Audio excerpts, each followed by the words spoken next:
ए मिश्रण पर्वर जे मुख्य आकर्षण रही होचंती रीतांजलि प्रधान महोदय आमे तांको स्वागत करूछु एवं अभिनंदन जणाउछु आज बिजु जनता दल में शामिल होइथिबारु।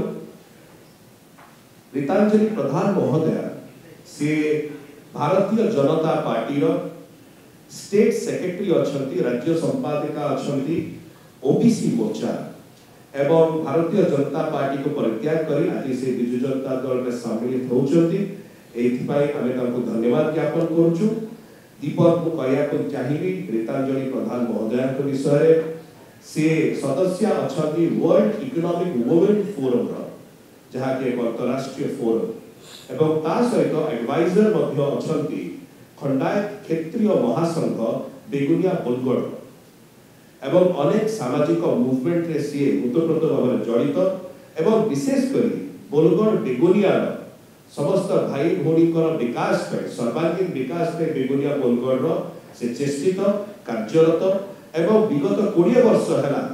समाज सेवा क्षेत्र में विशेष कर महिला सशक्तिकरण क्षेत्र में से अनेक उल्लेखनीय कार्य करी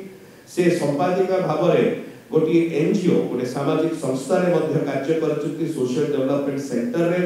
विशेष कर वुमेन एंड चाइल्ड डेवलपमेंट उपरे ता सहित एसएचजी मूवमेंट अनेक जिल्ला रे मध्य से लीडरशिप करिसंती तार प्रसार प्रचार पाई एवं ता सहित फाइनेंशियल इंक्लूजन पाई मध्य से अनेक कार्य करिसंती। चासी भाई भौणी मानक पाई से अनेक कार्य करचंती बेगुनिया रे नाबार्ड एवं अन्य संस्था मानक सहित एवं ता सहित ताकर एसएचजीज हो एफपीओस हो जेएफजीज हो एई प्रकार भाबरे हजार रु अधिक वीवर्स मानक से फाइनेंशियल इंक्लूजन भाबरे वित्तीय इंक्लूजन भाबरे से कार्य करी से मानकर जीवन जीविका को आउरी उन्नत मानर करिसंती।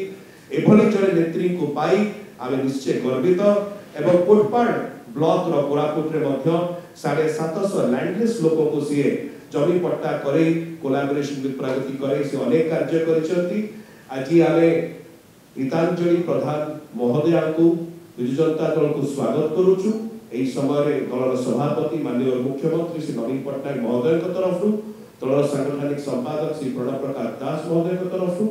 एवं दलर समस्त नेतृमंडली के तरफ आमे रीतांजलि प्रधान महोदय को स्वागत करूछु। दलीय उत्तरीय दे आमे ताको विधिवत भाव दल मध्य सम्मिलित कर इस कथा तो मते कहिला बेलको सोशल मीडिया आगे निजको खराब लगुच तथापि बाध्य होची जे स्टेट ओबीसी मोर्चार सेक्रेटरी हिसाब रे काम करथिली 2 वर्ष तापरे 19 जितबळे इलेक्शन समय सेतबळे पार्टी रो जो मनोभाव मानक प्रति रहिला सेथिरे मो तो गोटे लास्ट स्टेज को जाइदिली जोटा आपण मानक मु परे से विषय कहबी। तो आज पुणी थरे मते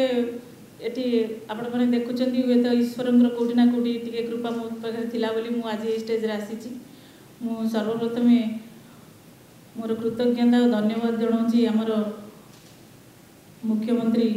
श्रीयुक्त नवीन पट्टनायक को जे कि मते दल आज स्थान देथिबारु मु हमर संगठक बॉबी भाई को और आमर पांड्यन सर को डॉक्टर सस्मित पात्रा को और आमर प्रियव्रत भाई को मु समस्त कृतज्ञतार सहित प्रणाम जनाऊँगी जे मते से माने आंतरिकतार सहित ग्रहण कर गोटे आपण मन तो समस्ते जानी भारतीय जनता पार्टी विगत दिन में आमर महिला नेत्री मैंने बहुत आसी बहुत कथा कहते मुझे विषय पदे भी कहूँ जाऊनी मु केवल गोटे कथा कहवाई आसी मोर सोशल फील्ड रे जो 20 वर्षर एक्सपीरियंस से एक्सपीरियंस को पाथाई करी मु आज जो बिजु जनता दल रे जॉइन करी गोटे मिशन से आमे 6 टाइम माने 6 थर आम मुख्यमंत्री को पुणी थे आम देखापी तो से लक्ष्य नहीं मुझर मनमोहन भाई जे कि आमर एमपी प्रार्थी आमर जे एमएल प्रार्थी प्रदीप भाई एम समस्त को केमिति ए जिनस सारा ओडिशा रे गोटे रेकर्ड कला भया करिवु ए निर्वाचन मंडली भया कौन निर्वाचन मंडली रे बिजु जनता दलर ए भली माने जो सफलता आसीबा पई तो मु जेते संभव पारिबी मोर जेते शक्ति लगाई कि मु बिजु जनता दल पई कि सेठी मोर समस्त सामर्थ्य लगाई कि मु काम करिवि आउ जेहेतु मु गोटे दल छाड़ी आसी मु आउ दल विषय कौन भी पदे आपण मन आगे कहया पई कि चाहूनी गोटे कथा कहबी आज जय बीजेडी जय नवीन बाबू बस सेति कहि मु आपण मानक ए करू रीतांजलि भौणी जो विषय कहते निश्चय ताकर आज विजु जनता दल सम्मिलित हवा द्वारा दल केवल जे बेगुनिया बंदगढ़ निर्वाचन मंडल सशक्त सेटा नुह किंतु ता सहित भुवनेश्वर लोकसभा संसदीय क्षेत्र में आहुरी सशक्त हम ए कौन विमत ना आम सहित दलर मीडिया कोऑर्डिनेटर और प्रवक्ता डॉक्टर प्रियव्रत माझी महोदय अच्छा अनुरोध करी से